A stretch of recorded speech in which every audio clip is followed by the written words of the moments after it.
نیکولا کوازویچ اکنون سرمربی دسته ملی تاجیکستان است. متخصص سرب که پیشتر دسته استقلال دوشنبه را مشق میداد 6 ماه آینده با تمرین دسته منتخب مشغول خواهد بود. از مربی خارجی نتیجه های عالی را انتظارند. به کمیش باید جام دعوت به دست آید، اما مقصد اساسی به سبقت آسیایی سال 2015 هم راه یافتن تاجیکستان است.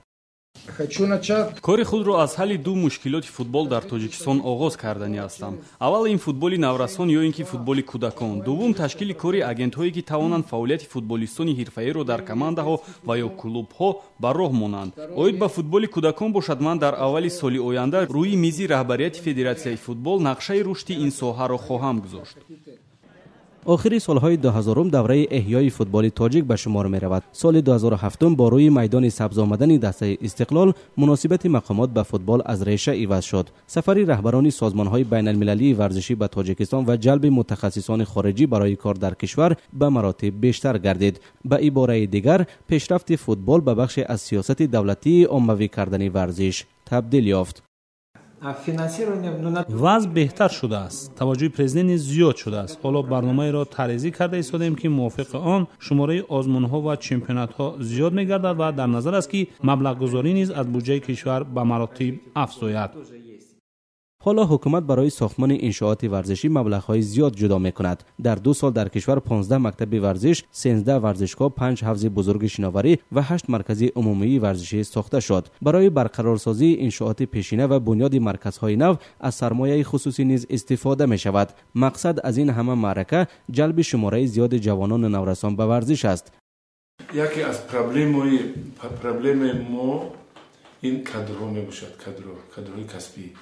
چونکه بعد ایتالی شوروی پراکنده شد، مثلا اگر گیم شهر دوشنبه اصلا مربی های دست های منتخب تاجیکستان بسیار کادرهای تربیتی ورزش در شهر دوشنبه بودن، بسیارشون روزبان بودن، اینو همشون اینو تاجیکستان ترک کرده رفتن.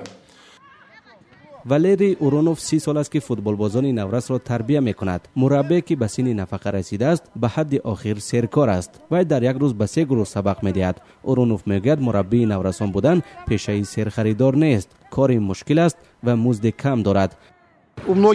این مسئله برای اکثر مربیان مشکلی اساسی است. در سالهای گذشته برای خریداری توپ‌ها، لباس، خراجات سفرها مبلغ جدا می‌شد. معاش مربیان هم نظررس بود. کوشیدن از بسیاری از مربیان همه این خراجات را بر دوش والدین فوتبالیستان نورس واگذار کردند. فکر می‌کنم اگر حکومت شرایط مساعد می‌کرد که شرکت‌ها با رشد ورزش مبلغ گذاری می‌کردند و امتیازهای اندازی می‌گرفتند، این به منفعت کار بود.